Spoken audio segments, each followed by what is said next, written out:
Olá, pessoal, boa tarde. Sejam todos muito bem-vindos ao nosso Care Talk Pill, né? Um abraço virtual para todo mundo que está aqui com a gente hoje, né? Clientes da Care, parceiros, todas as pessoas que valorizam o aprendizado, autocuidado, que tiram esse tempinho para poder né, ouvir mais sobre um assunto que é super interessante. Então, vocês que estão aqui com a gente podem convidar amigos, familiares para a gente construir juntos essa rede de bem-estar. Então, fiquem à vontade para convidar mais pessoas para participarem com a gente hoje. Eu sou Marina Tavares, estou como gerente sênior de saúde e bem-estar na Mars, sou certificada como Chief of Happiness Officer, que olha, então, para a felicidade no trabalho, né, uma via aí de trabalho também com a parte de bem-estar.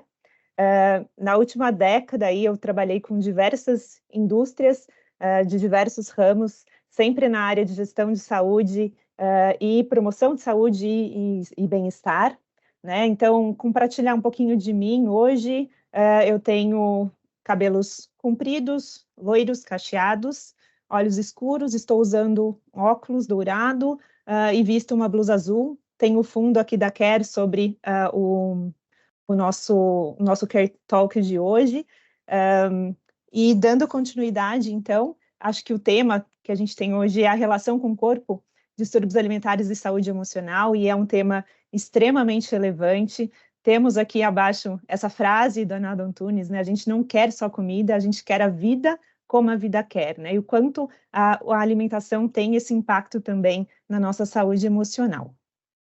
E falando um pouquinho dos Care Talks Pills, né? Então, o que a gente está, esse momento que a gente está conectado hoje, são verdadeiras doses de transformação. Então, são amostras das palestras que a Care Talks, que a Care Global Partners tem, né? Dentro do seu programa de apoio ao empregado e soluções de saúde mental corporativa. Então, se você não é quem contrata, né? Converse aí com a sua empresa sobre as possibilidades de levar a Care é uma super parceira. A gente trabalha com a Care aqui dentro da Mars e posso dizer para vocês que, sem dúvidas, é um super parceiro para vocês terem aí na empresa de vocês. E sobre o Care Talks Pills, então, a ideia realmente é a gente ter uma palestra curta, né? São 20 minutos de palestra com um bate-papo, então participem, fique de olho no chat com as interações da nossa equipe técnica. A gente vai ter um quiz especial que eu e os nossos convidados de hoje, a gente quer muito ouvir vocês para a gente poder conversar sobre esse tema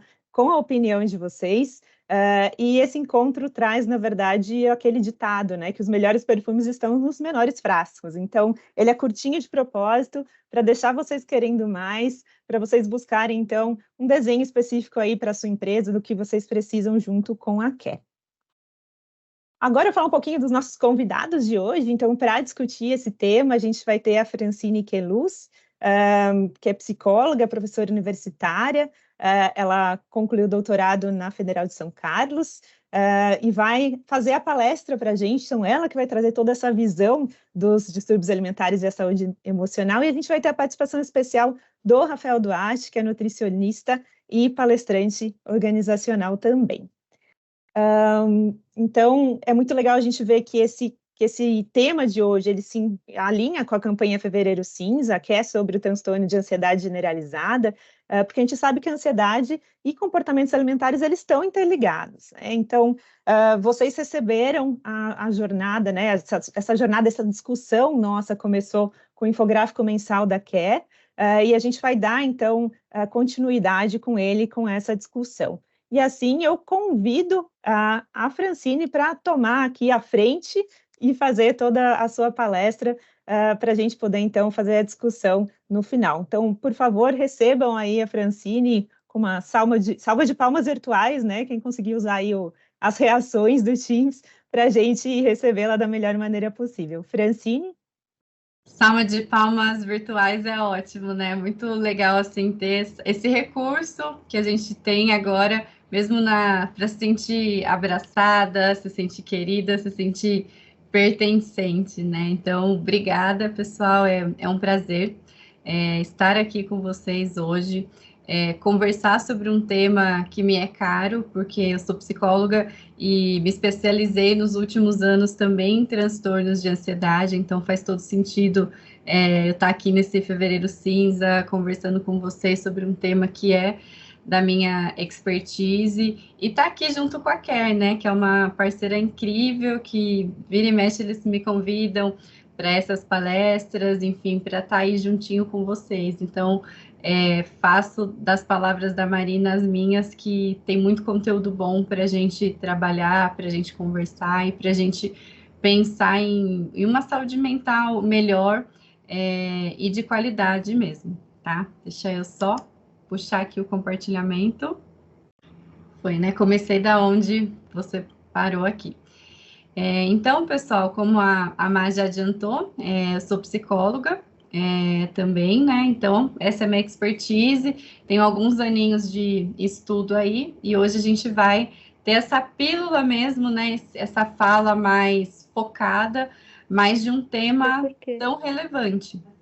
Então, vamos lá, né? Eu acho que a ideia é a gente começar essa conversa com essa pergunta, assim, que a gente pode pensar um pouquinho juntos, né? Viver para comer ou comer para viver, né? Então, assim, como que a gente entende o nosso comportamento alimentar mesmo, quando a gente fala na questão da alimentação, o significado que a alimentação tem para a gente. Muitas vezes a gente, dentro da psicologia, a gente fala como se dá este comportamento alimentar. E esse processo, muitas vezes, junto com a ansiedade, porque quem nunca comeu alguma coisa em algum momento porque estava ansioso? Quem nunca foi assistir alguma coisa, uma série, algo nesse sentido, para parar de pensar em algo que estava demandando uma preocupação muito grande por um processo de ansiedade, né? Então, quando a gente fala desse processo de comer, todos temos fome, mas comer vai além dessa necessidade física. Muitas vezes, somos influenciados por pressões sociais e desejos emocionais. E ouso dizer também que pela forma que a gente foi criado. Então, eu venho de uma família italiana, por exemplo, né? E muitas vezes eu ouvia fala assim, né? Ah, estamos felizes? Vamos comer. Estamos tristes? Ai, come um docinho que melhora. Ai, tá entediado? Ai, deixa eu parar o que eu tô fazendo, vou comer alguma coisinha. Enquanto isso, eu penso e reorganizo a minha cabeça, né? Então, mas o problema de comer é quando isso se torna um problema ou quando se torna uma fuga mesmo de algo que não está tão legal. Por isso que quando a gente fala, né, do transtorno de ansiedade generalizada e tendo, né, como pano de fundo a campanha Fevereiro Cinza, a gente consegue lembrar muito dos transtornos de alimentação. Por quê? Não é incomum, por exemplo, na clínica, os meus pacientes chegarem com as questões de compulsão alimentar, que a gente vai ver um pouquinho ali, ou aquela questão, eu estava com tanta coisa na cabeça que eu só queria, naquele momento, ter um prazer. Eu queria me sentir bem, eu queria me sentir feliz, e aí a comida, ela passa a ter um outro significado.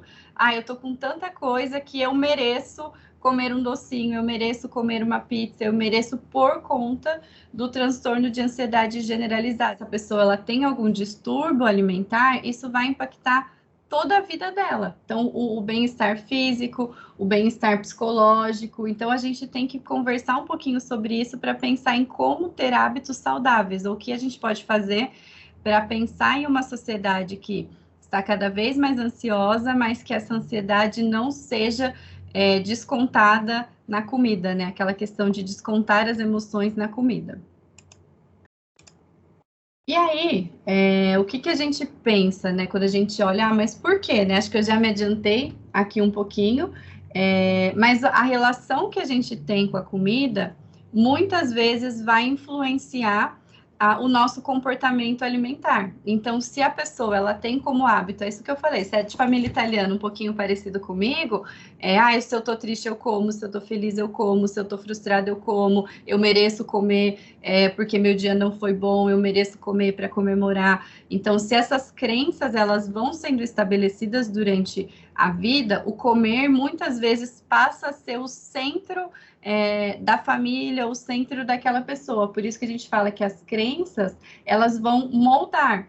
Mas, por exemplo, se há uma outra criação, uma outra forma de ver a comida, no sentido de, vamos comer de uma forma mais saudável, a gente precisa comer uma carninha primeiro, antes do doce, ou o doce não é todo dia, porque ele não é tão saudável, e não a comida sendo sempre um recurso para as coisas boas, aquilo acaba, né, influenciando negativamente. Por outro lado, em famílias que têm como hábitos comer mais saudável, fazer exercícios físicos, outras atividades de prazer, jogos, questões cognitivas, e que não colocam a comida no centro de tudo, a pessoa ela tem mais recursos. Por quê? Por exemplo, em um momento de estresse, tem algumas pessoas que recorrem à comida, outras pessoas que recorrem a exercício físico, outras pessoas que recorrem a sair com os amigos, conversarem.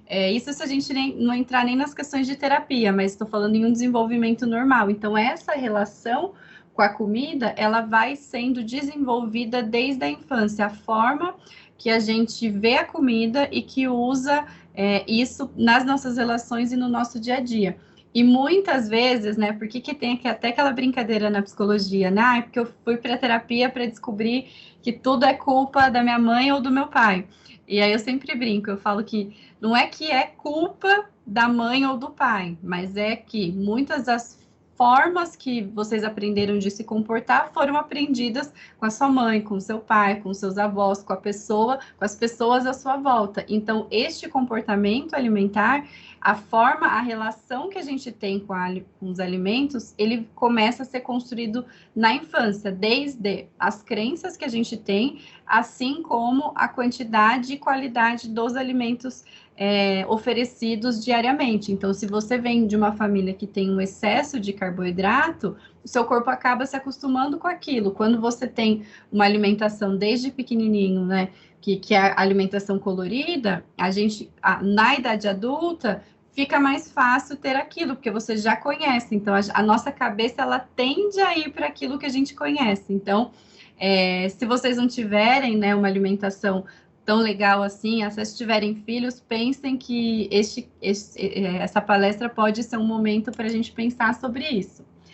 E quando, né, essas crenças, eu estou falando muito do excesso de comida, mas a gente também tem a falta, né, aquela questão da idealização da magreza ou de um corpo perfeito, isso vai sendo construído ao longo da vida, é excesso ou muito ou pouco, né? Quando que é o problema ali? Quando a gente tem o excesso ou quando a gente tem pouco, então não come, ou quando a gente come muito.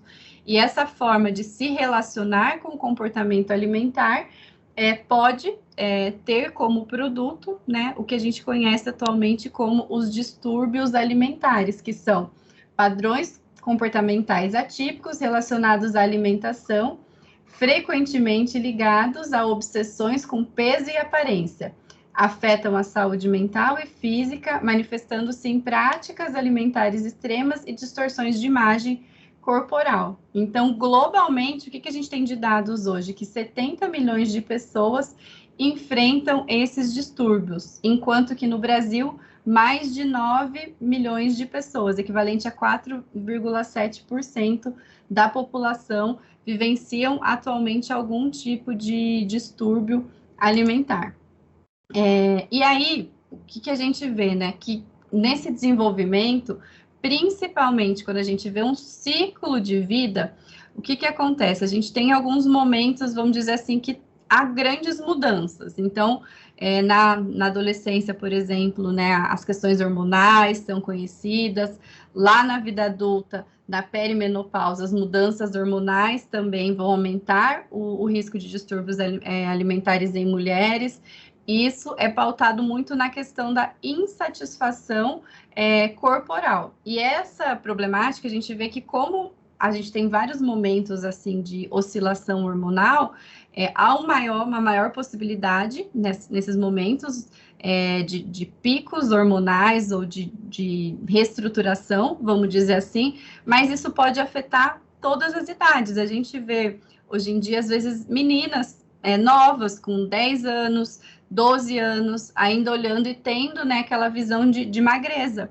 E aí, quando a gente vai para os estudos, o que tem? A gente olha mais um pouquinho lá, a questão da mídia, mas provavelmente a estrutura familiar ali de cultuar a magreza, o corpo, né, de uma forma diferente ou de uma forma não tão saudável assim. Então, a gente pode observar em várias faixas etárias, tá bom, pessoal?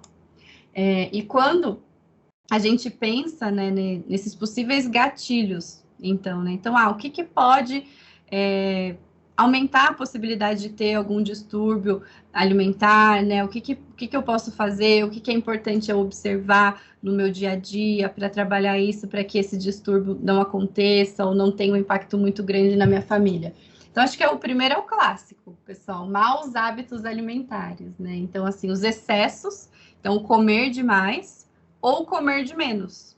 Então, aquela pessoa que se a gente pôr uma linha, eu sempre falo que o problema são os extremos. E aí a gente tem um terceiro também, comer demais, comer de menos, ou comer alimentos que não tenham os nutrientes necessários, porque a falta de nutrientes, a falta de vitaminas também está relacionado com várias questões de saúde mental. Se eu der um exemplo para vocês aqui, a vitamina B12, por exemplo, né?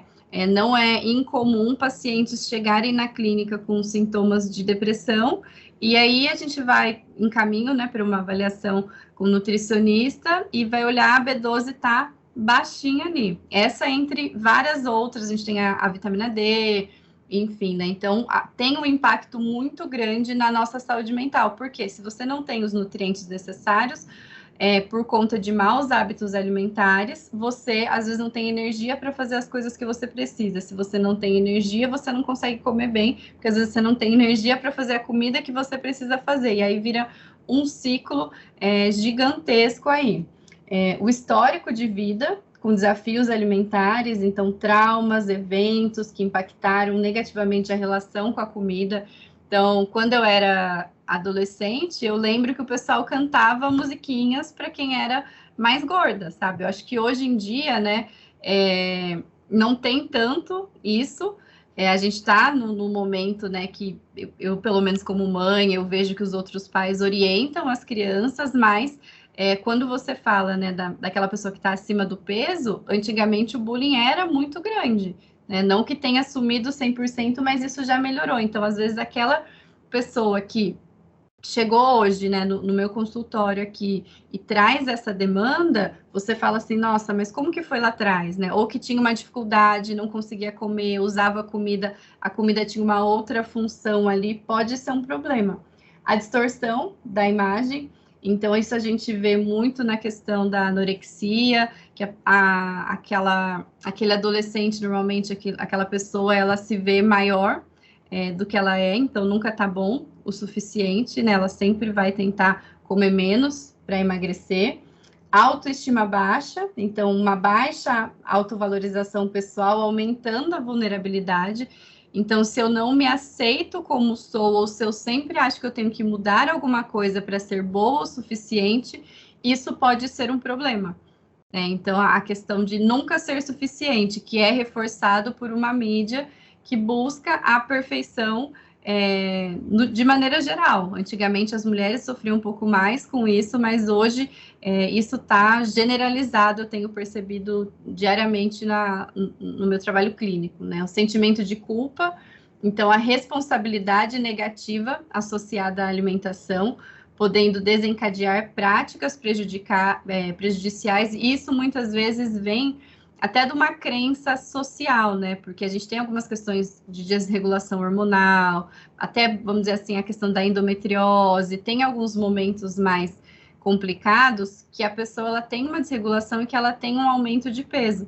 E às vezes quem está de fora ainda tem aquele mito, né, de que a pessoa ela está acima do peso porque ela quer, ela não se esforça o suficiente, ela não pratica exercício, ela não come suficiente e tira a questão da fome emocional, que eu falo, né? Porque nem sempre a fome ela vai ser só uma fome física. Maior parte dos casos que eu pego, a gente vê uma fome emocional ali. Então, a pessoa ela come com alguma função. Ela come para suprir alguma dor, alguma questão que está acontecendo, ou deixa de comer também.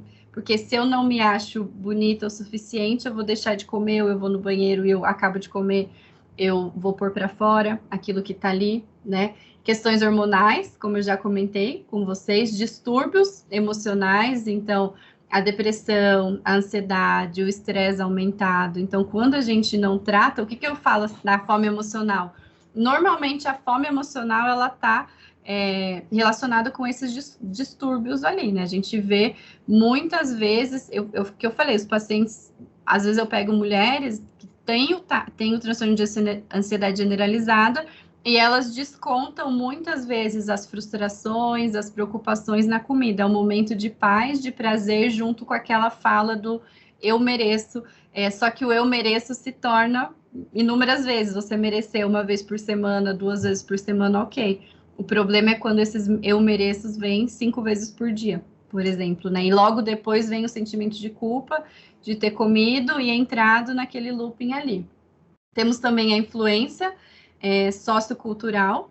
Então, a cultura, muitas vezes, ela associa o sucesso à magreza.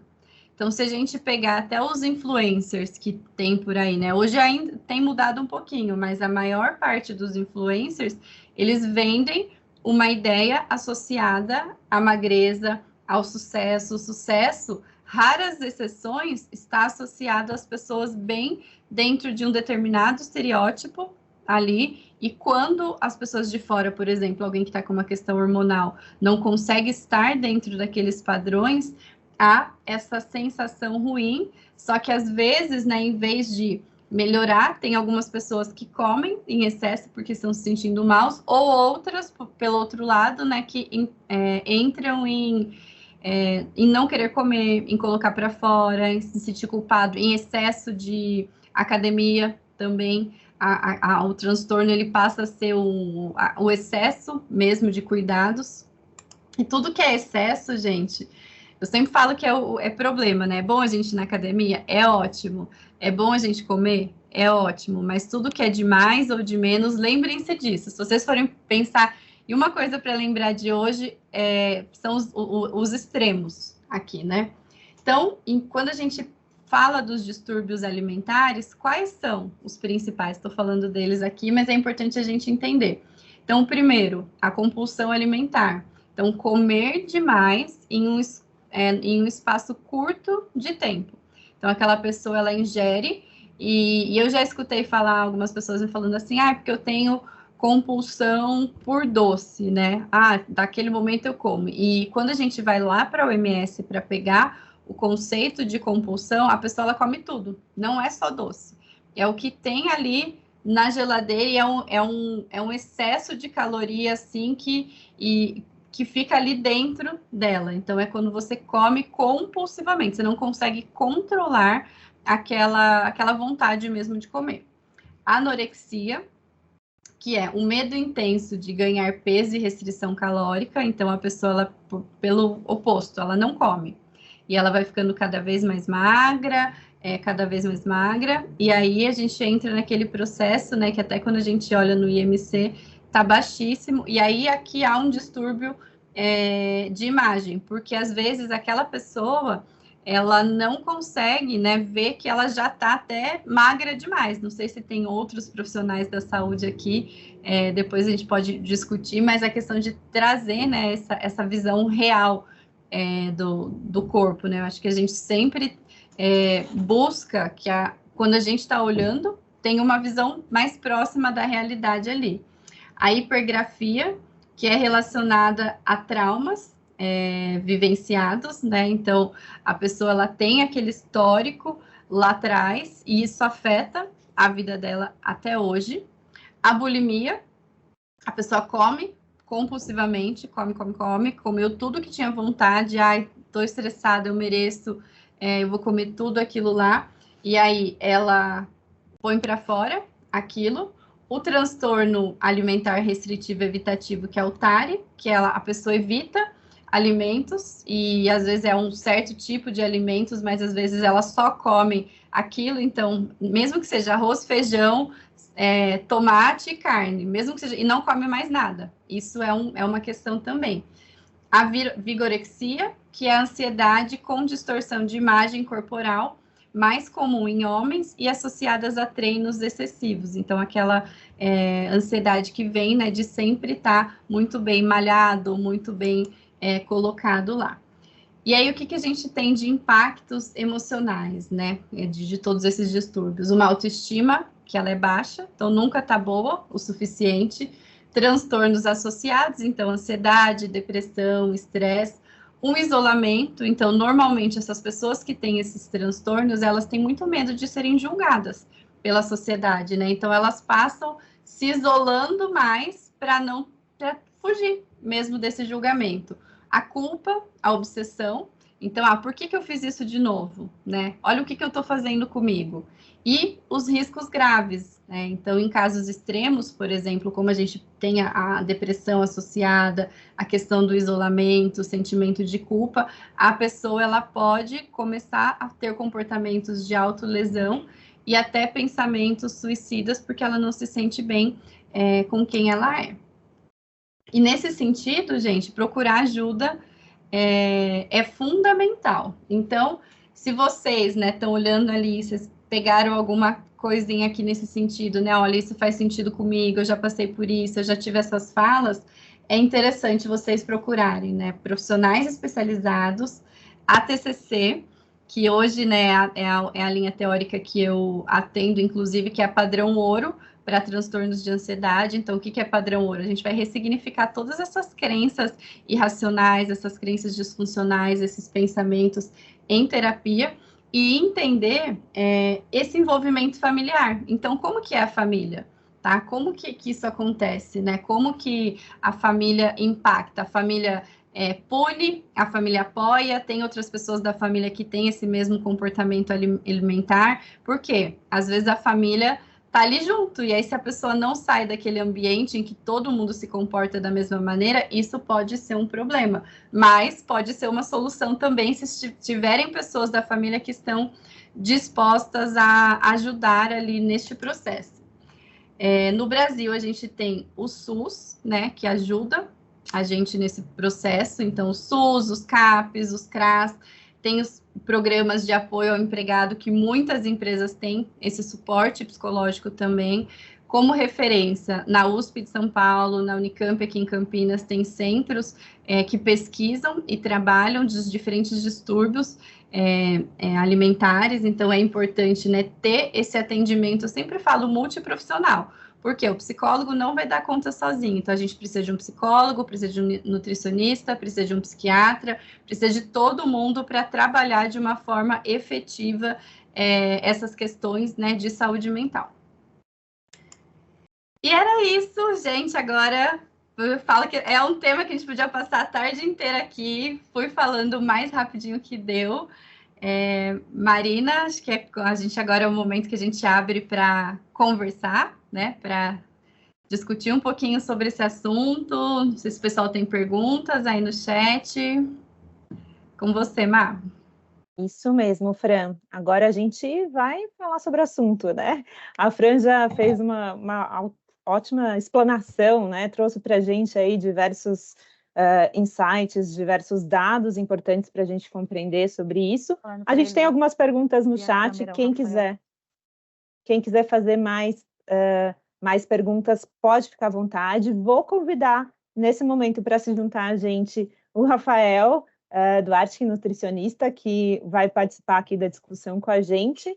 E, para começar, vou fazer uma pergunta também, que está bastante relacionada com a pergunta que enviaram aqui, que é a gente pensar, né, como a gente pode abordar o tema da compulsão alimentar e a relação com a obesidade, principalmente com adolescentes, na atualidade. Eu sempre sou a favor, né, de uma conversa, vamos dizer assim, franca, sabe? Olha, quais são os impactos que isso pode ter na sua vida, né? Olha, eu me preocupo com isso, eu acho que você está comendo de uma forma que não é tão legal, mas até se for uma pergunta de pais, né? Porque eu falo que eu sou mãe também, eu acho que esse é um desafio. Às vezes é a gente fazer o nossa própria autoavaliação, mesmo, né? Então, que tipo de comidas eu estou comprando para ter na minha casa? O que eu tenho disponível? Porque é muito diferente. Isso sumir, gente? Não, tá aqui. Tô Estamos te aqui, vendo, Fran. acho que o Rafael tá entrando, ficou tudo preto aqui.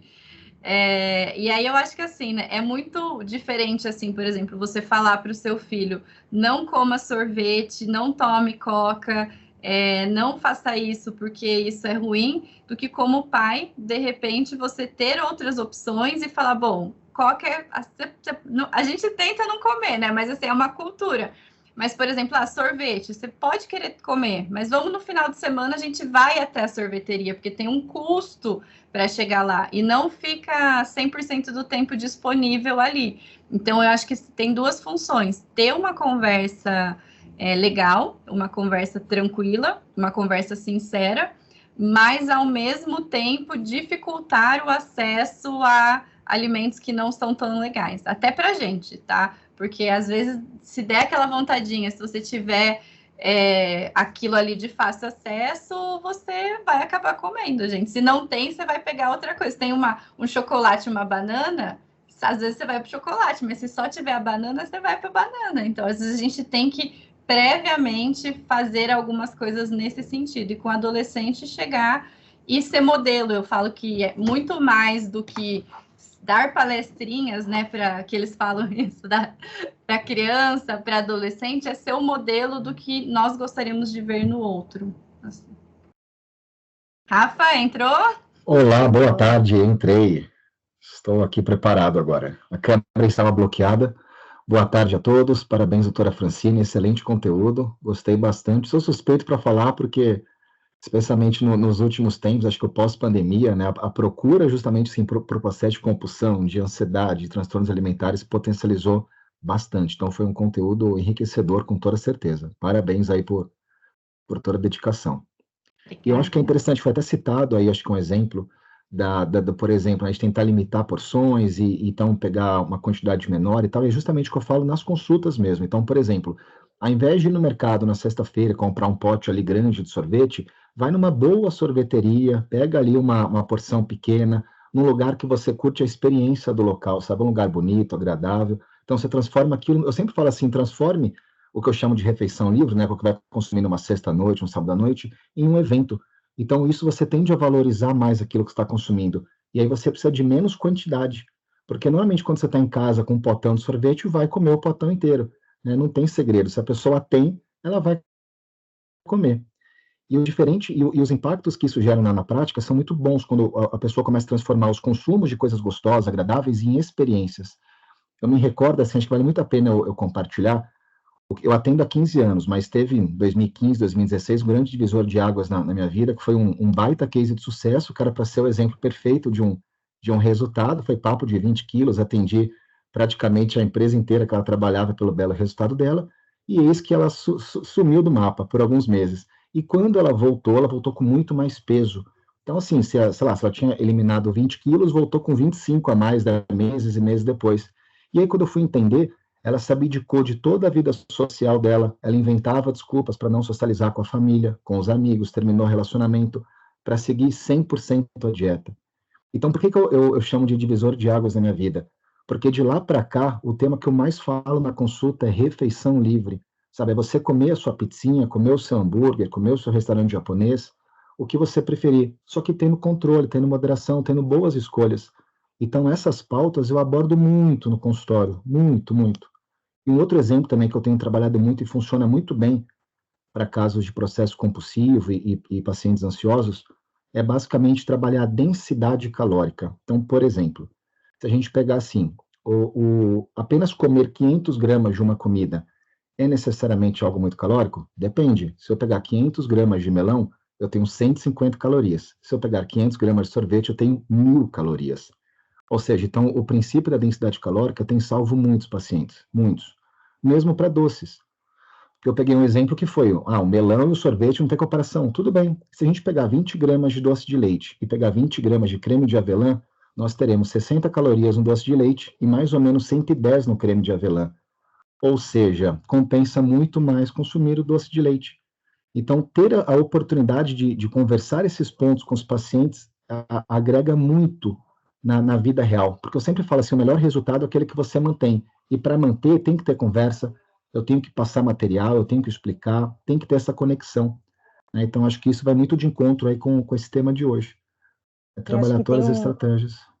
tem um ponto muito interessante que veio tanto na fala da Francine desde lá do início, quanto do Rafael agora, que é o papel social da alimentação, né? O quanto a gente traz padrões alimentares, né? Desde a nossa experiência infantil, quanto também hoje são momentos de reunião, né? De confraternização, e a gente precisa valorizar esses momentos, né? Acho que o Rafael foi muito assertivo quando ele disse a questão de fazer uma experiência, né? Ninguém vai num restaurante francês chique e vai ter um prato super cheio, né? Eles sabem o valor daquele alimento que eles estão colocando na mesa. E não é só um valor nutricional, mas é um valor de experiência. E o quanto a gente pode fazer isso também, né? Quanto a gente pode elencar quais são os meus alimentos ali preferidos que eu vou me permitir poder trazer isso para o meu dia a dia. Tem uma pergunta aqui mais relacionada, talvez, a esse sentido da vida atual, que é como os compromissos e pressões profissionais podem influenciar a relação das pessoas com a alimentação e o corpo, e de que forma as empresas podem contribuir para um ambiente mais saudável e compreensivo. Você vai? Fica à vontade, pode falar, por favor. Eu acho que assim, né, pode contribuir tanto os dois lados, né, positivamente quanto negativamente, mas vamos pensar sobre um viés positivo aqui, né, eu acho que se essas conversas, por exemplo, que a gente está tendo aqui, passam a acontecer com mais frequência, isso contribui positivamente, porque você está falando sobre aquilo, você está tirando um tabu, porque o que às vezes é um problema? Ninguém fala sobre isso, como se o problema não existisse. Às vezes há uma certa pressão ali, muitas pessoas descontam mesmo as emoções na comida, então, tô estressado, vou comer isso, sei lá, e aí a pessoa, o que ela vai comer é infinito. Então, tendo programas, né, eu acho que, por exemplo, o Gympass é um programa que eu acho sensacional para ter um estilo de vida mais saudável, dando essas possibilidades, essas conversas, desmistificando, entendendo que pessoas são pessoas. Então, não é porque aquela pessoa está passando por aquela dificuldade e eu vou estigmatizá-la. Não, vamos entender por que ela está fazendo aquilo, né? Qual é a função daquilo na vida dela? O Rafa até trouxe essa paciente dele. O que acontece? Muitas vezes, por que o pessoal não se mantém na dieta? Exatamente por isso. Quando eu atendo o paciente, a parte psicológica em compulsão alimentar, muitas vezes eu falo, olha, procure um nutricionista que você não tenha que cortar tudo, porque senão você vai cortar tudo, depois você vai voltar e você vai ganhar o dobro que você... Vai acontecer exatamente isso, porque a gente precisa de um pãozinho, precisa de um sushi, e tudo bem você querer aquilo de vez em quando, né? Então, o problema são os extremos. Então, ter essas conversas mais abertas e, às vezes, até ter um nutricionista, se a empresa oferece alimentos, né? Vamos ver o que a gente pode servir de salada, de proteína, ter um cuidado também nesse sentido. E olha que interessante, em 2011 eu tive uma demanda que foi também muito legal, uma empresa de aviação, ela conseguiu identificar pelas métricas do setor de uniformes que os tripulantes de cabine, né, comissárias, comandantes, enfim. Então, por exemplo, a comissária chegava utilizando o manequim 38, aí passava um tempo, tinha métrica que ela pegou o 40, aí depois o 42, o 44, o 46. Então, isso ativou um alarme, né, um alerta. E aí, qual que é o interessante? A aviação, ela reconhece que, especialmente a escala de alguém da aviação doméstica, ela é muito caótica, porque não dorme todos os dias no mesmo horário, não acorda todos os dias no mesmo horário. Naquela época, não podia transportar marmita, como nesses últimos tempos agora. Então, a empresa reconheceu o problema e aí procurou uma solução. Então, eu fazia tanto atendimentos quanto palestras e fazia campanhas de qualidade de vida. Em 4 anos, consegui melhorar bastante esses números. Então a empresa percebeu, o povo tá engordando pra caramba aqui porque a rotina é difícil, mas ela colocou uma possibilidade. Teve um outro caso também, uma experiência incrível, que era uma empresa que fazia transmissão de energia elétrica, então ela tem os cintos lá que os colaboradores utilizam para escalar as torres, e o cinto tinha um limite de 100 quilos, e aí eles estavam passando 100, 105, 110. Então foi um trabalho de longa data também para conseguir e estabilizar o peso, né, ficar não somente abaixo dos 100 quilos, mas saudável, porque eram pessoas que tinham rotina bastante difícil e escalas bastante apertadas. Então, a empresa também reconheceu o problema, então ela não fez uma pressão negativa, ela fez uma pressão positiva. Olha, é realmente difícil aqui a sua situação, mas estamos aqui possibilitando um profissional, então você vai ter palestras, vamos mudar as opções que são ofertadas aqui no refeitório. Então, pode ser positivo, né? Isso que é interessante. E só por curiosidade, depois que praticamente todo o grupo lá reduziu para baixo de 100 quilos, a 3M lançou uma versão que daí suportava até 120 quilos lá. Mas ainda bem que foi depois, né? Então, motivou todo mundo a melhorar. Deu tempo. Que bom. Tem algumas perguntinhas aqui no chat também. Tem uma pergunta se vai ficar gravado, acho que o William já respondeu, a gente vai ter a gravação que fica disponível no YouTube ainda essa semana.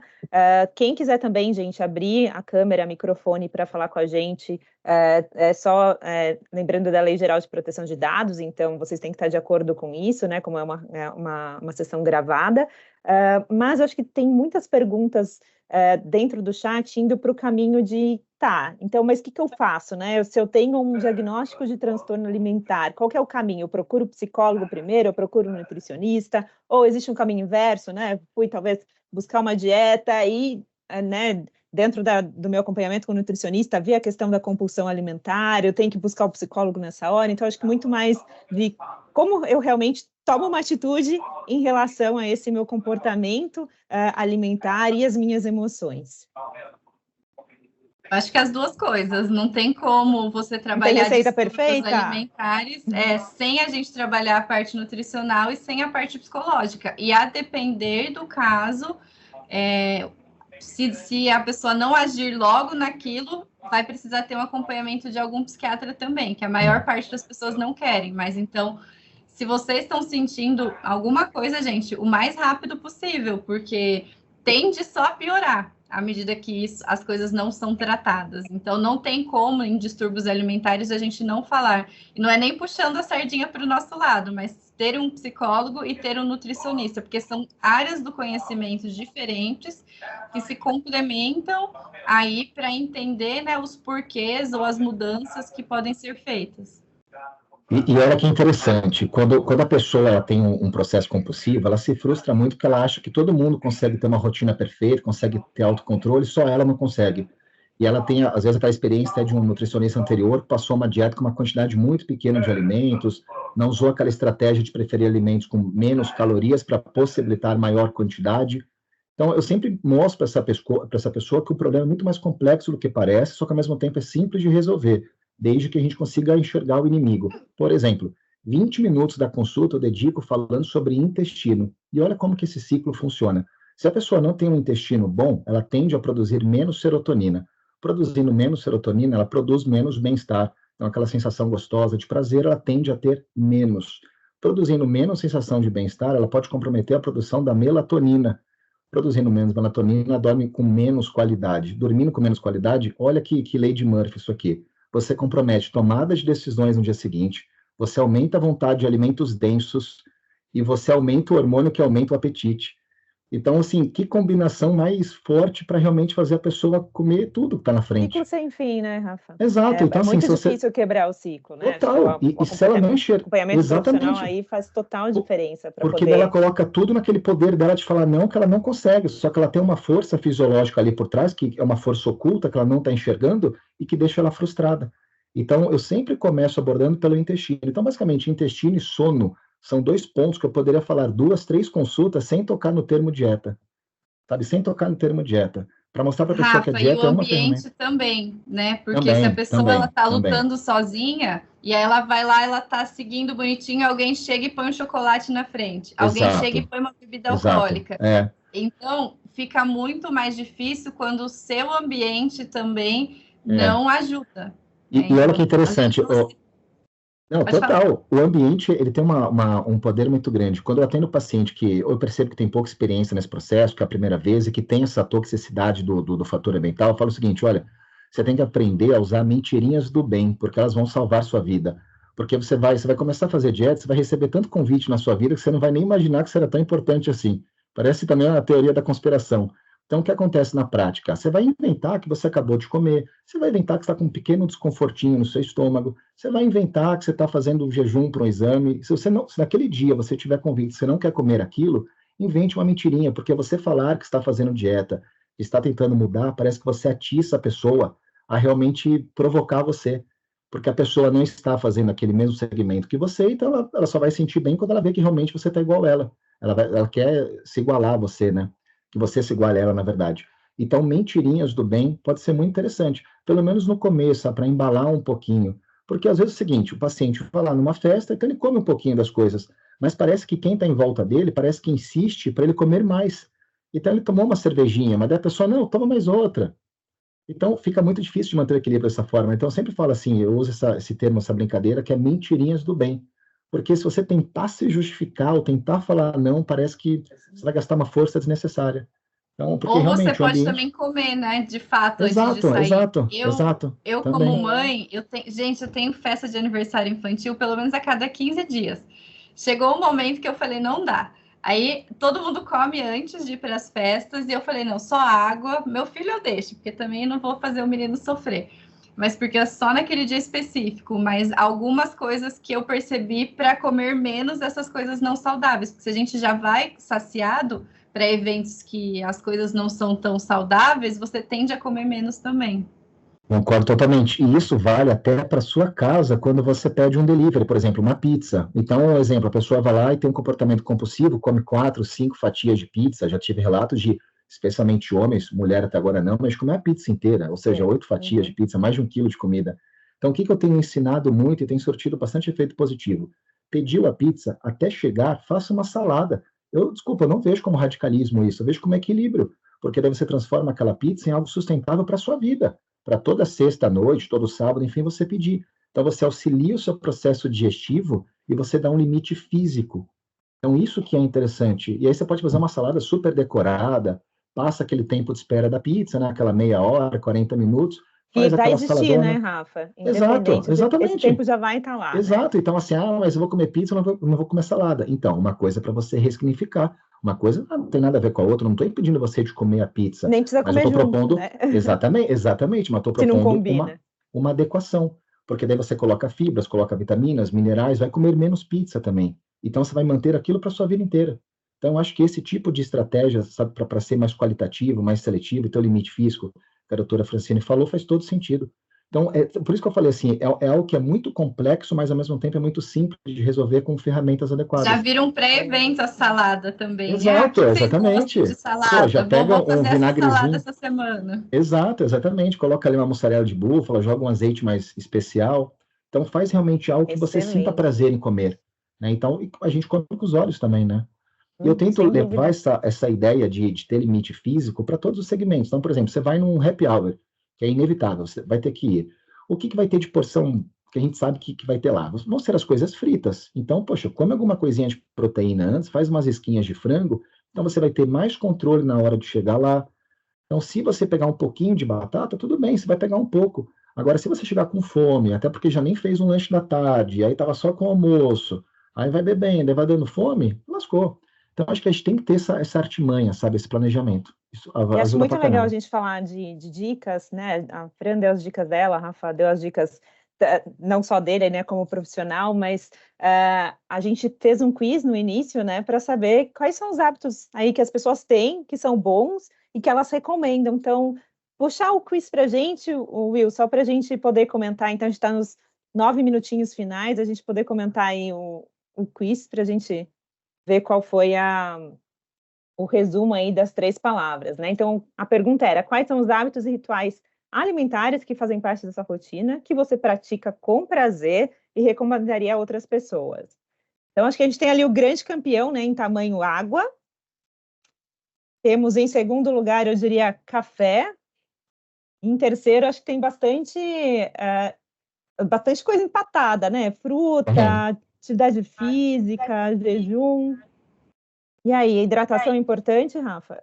Muito. E sabe o que é interessante? Até pegando um outro gancho que a doutora Francine comentou, de uma mensagem para hoje é não ao extremismo. Né? O extremismo não é bom para nada na vida e não seria diferente para esse contexto aqui de hoje.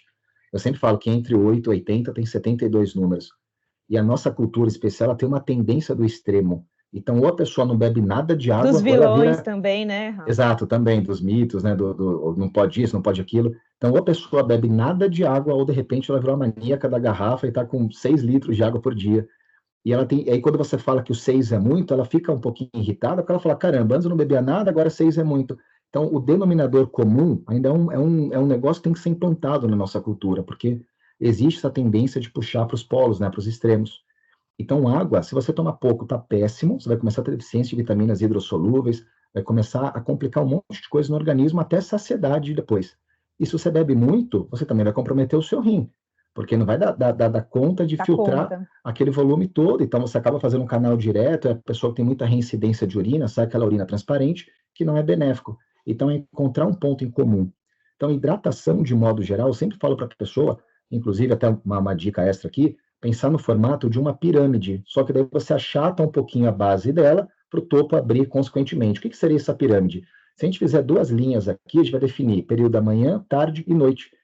Então, é tomar um pouco mais na parte da manhã, porque a gente acorda com uma urina um pouco mais concentrada. Aí, imagina virtualmente uma ligeira redução na parte da tarde e uma redução um pouco maior na parte da noite. Para quê? Para não acordar de madrugada para urinar. Essa simples manobra, depois de alguns dias fazendo isso, porque é o tempo de adaptação do organismo, pode mudar a vida de muita gente. Porque às vezes só o fato de você dormir direto na madrugada já faz você ter um dia muito melhor ao acordar. Então você vê uma diquinha simples e que faz diferença. Antes da gente terminar, comenta um pouquinho a questão das pessoas que confundem sede com fome, porque eu vejo isso bastante na clínica também, e eu acho que é um ponto importante da gente trazer, porque normalmente as minhas pacientes com compulsão alimentar, às vezes eu falo assim, ó, você toma água? Não. Então começa a tomar. E aí, a hora que elas começam a tomar, elas já falam, nossa, minha fome diminuiu. Eu sei que não foi a fome, que foi a sede, mas acho que como essa área do saber, comenta um pouquinho aí.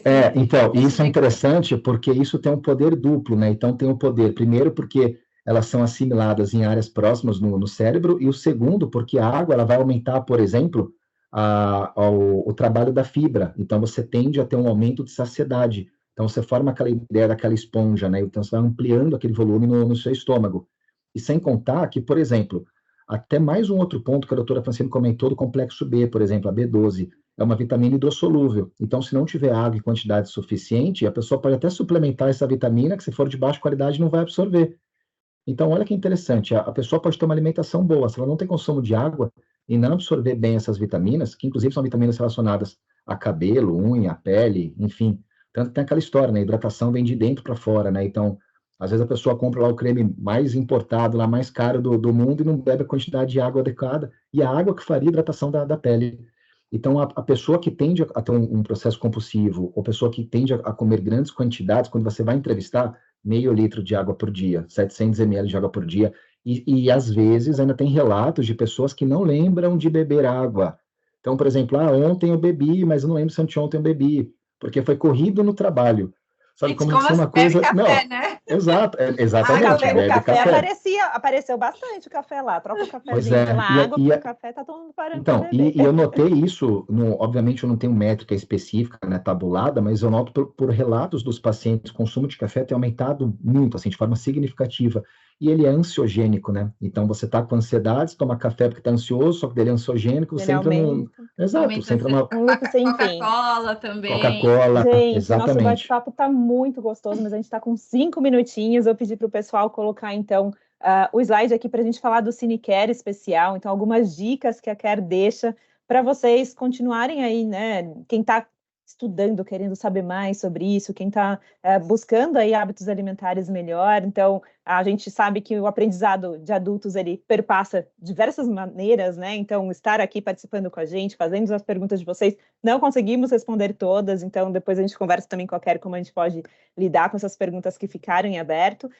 Mas a gente tem 2 recomendações, né, de Cinecare para vocês. Como Viver até os 100 Anos, Os Segredos das Zonas Azuis, está disponível na Netflix. Então, é um documentário que fala das Blue Zones, que são zonas onde as pessoas vivem mais de 100 anos. Então, eles foram estudar o que acontecia nessas cidades, nessas comunidades, para entender por que as pessoas passavam, né, dessa idade de 100 anos, desse marco.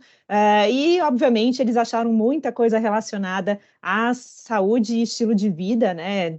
Tipo de dieta, atividade física como parte da vida, e é super legal a gente poder entender como que as pessoas fazem isso nesses lugares de maneira orgânica, né, a maneira realmente social, aquela forma que elas aprenderam, para a gente poder também trazer para a nossa vida. E Comer, Rezar e Amar. Até para a gente não desmistificar, tem uma das zonas que é na Itália, inclusive esses idosos, eles tomam vinho. Eles fazem o vinho e eles tomam o vinho. Então, às vezes, consumo moderado de álcool entra nos Blue Zones. Moderado, né, gente? Com bastante parcimônia. E natural, não é esse álcool também industrializado. Exato. Então, Comer, Rezar e Amar também, acho que é um filme até bastante antigo, de 2010, mas que mostra aí toda a relação dessa mulher, né, Liz Gilbert, que está no momento ali passando por dificuldades emocionais na vida, mostra a relação dela com a comida também, e é bastante interessante toda a jornada que ela faz de autoconhecimento. Acho que vou passar o próximo, se eu conseguir. Pedir para vocês responderem a nossa pesquisa também, então, elogios, sugestões, críticas, feedbacks, a ideia é que a gente possa sempre evoluir, né? Então, todo mundo aqui, toda a equipe da Care, nós que participamos aqui como convidados, a gente valoriza a contribuição de vocês para que a gente possa realmente oferecer sempre uma experiência melhor. Às vezes a gente fica corrido com as perguntas, mas que a gente possa também ouvir vocês de uma maneira diferente. E participem com a gente da próxima PIL, né? Então, a gente vai ter no dia 27 de março com o tema Empoderamento Feminino 40+, né? Como a gente desconstrói estereótipos, né? No mês da mulher, então uma programação aí bastante interessante, já fica o QR Code. A gente tem todo mês, então, as Care Talk PILs, e eu acho que a gente tinha uma pessoa com a mãozinha levantada que eu vou deixar para fazer uma última pergunta antes de agradecer vocês aqui para a gente finalizar. E é Daniela Cunha. Isso, boa tarde, tudo bem? Boa tarde, tudo bem. Desculpa, não sei porque o meu chat está bloqueado, então eu não consigo escrever nada, por isso que eu acabei levantando a mão. Parabéns, doutora Francine, parabéns, Rafael, aí, obrigado. A Marina, tema muito legal, abordagens bem legais. Só queria fazer uma provocação de como vocês enxergam vou pôr entre aspas, né, nova rotina dos pais que colocam o abençoado celular na frente das crianças durante as refeições. Eu vejo isso diariamente no shopping, restaurante, a mãe amamentando, no meio da refeição, bota lá um desenho para a criança não sabe nem o que está comendo e o que está bebendo, né? E qual será o futuro? A gente está falando muito dos nossos hábitos, que como, né, a doutora Francine falou, somos quase todos muito europeus, italianos, né? Comer traz felicidade, né? Eu sou da geração que quem não comia tudo, coitada das crianças da África, então você era obrigada a comer tudo, estava morrendo, mas você era obrigada a comer tudo, né? Eu demorei muito tempo para tirar essa culpa de me dar por satisfeita e não limpar o prato, né? São culturas que a gente vai arrastando, mas eu fico apavorada com essa geração de pais que terceirizam, né, o celular aí na hora da alimentação dos filhos. É só isso. Desculpa, obrigada e parabéns aí. Eu acho obrigada, que a gente chegou Dani. Um pouco... obrigada, né, pela pergunta, para a gente fechar assim, com chave de ouro. Acho que essa questão da gente olhar um pouco, né, e a gente tira dessas crianças, vamos dizer assim, a oportunidade do prazer em comer. Porque, sabe, isso acontece também em adultos, porque é aquela questão do modelo. Porque, normalmente, o pai que coloca a criança, né, para comer, ele também come, ele deve comer em casa, na frente da televisão. E aí, com isso, você também não consegue verificar normalmente o quanto você está comendo. Então, isso é nocivo por duas razões. Primeiro, pela quantidade de alimento. mas por você tirar da criança a experiência da comida. Então, dela olhar para aquela comida e falar, ops, tem um alface, tem um brócolis, é o sonho de toda mãe que a criança coma isso. Eles não vão comer, eles estão experimentando muitas vezes, né? Mas olha, isso daqui eu gostei. Comi uma beterraba, eu gostei dessa carne, deixa eu ver o que eu gosto, deixa eu pensar na ordem de comida que eu vou comer. E é um pouco, que na psicologia que a gente fala, é aproveitar o momento aqui e agora, que é uma das formas que a gente consegue prevenir a ansiedade, porque o que é a ansiedade? É o excesso de futuro, e a depressão é o excesso de passado. Se você está no momento, se você consegue focar no momento presente da comida, chances são de que o seu hormônio cortisol vai diminuir, porque você não vai entrar num estado de luta ou fuga, e você vai levar esse hábito para a vida inteira. Mas pensa aquela pessoa que está comendo feito um doido. Vocês não conhecem, provavelmente vocês conhecem alguém que come. Fala assim, nossa, eu nem sei porque eu estou comendo tão rápido. E aí a pessoa respira e ela fala assim, nossa, nem sei. Porque aquilo é um hábito que já vem e pode sim ser influenciado pelas telas. Então, sugiro que os pais, né, evitem o uso de telas sempre que possível. Muito obrigada, Fran. Gente, a gente já estourou o tempo. Vou pedir para a gente, então, só tirar uma foto aqui oficial do encontro, quem quiser abrir a câmera para aparecer com a gente. E daí, no final, a gente vai... daí, finalizando, tirando a nossa grande foto aqui, a gente finaliza. Muito obrigada. Marina, até interrompendo um pouquinho, desculpa, pessoal, Claro, mas a gente recebeu um testemunho bem bacana aqui no chat. Não sei se vocês tiveram condição de ver, que foi do Márcio. E a gente só queria comentar um pouquinho a respeito, que ele mencionou que ele... deixa eu ler aqui o comentário que eu acho que vai ficar até mais fidedigno. Então, só um instante. Ele mencionou aqui, penso que de uma forma geral, não sabemos se alimentar de forma correta. Temos cada vez menos tempo para se dedicar no preparo de uma refeição saudável e acabamos optando pela refeição mais rápida, geralmente cheia de conservantes, industrializável e ultrapalatável. Sinto que, de forma fundamental, a importância do nutricionista e de outros profissionais para se obter sucesso no alcance de resultados. Não adianta realizar uma cirurgia bariátrica e não mudar a forma de pensamento.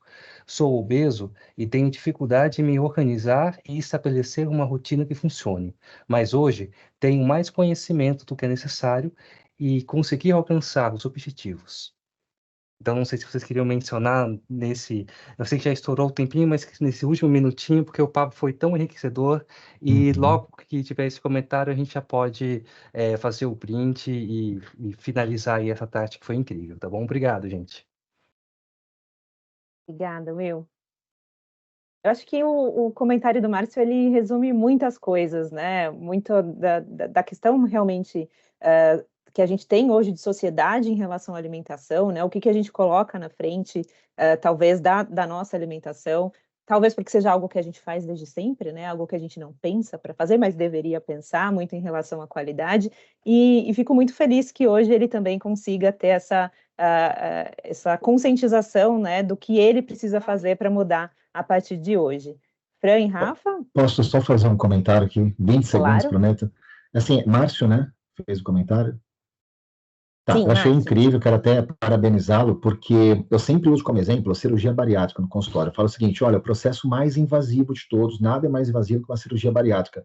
E eu desafio vocês aqui a puxar na memória de alguém que tenha feito, algum conhecido, primo, vizinho, enfim, que tenha feito e não tenha tido tanto sucesso, ou seja, não tenha emagrecido tanto, ou tenha retornado o peso, tenha tido efeito rebote.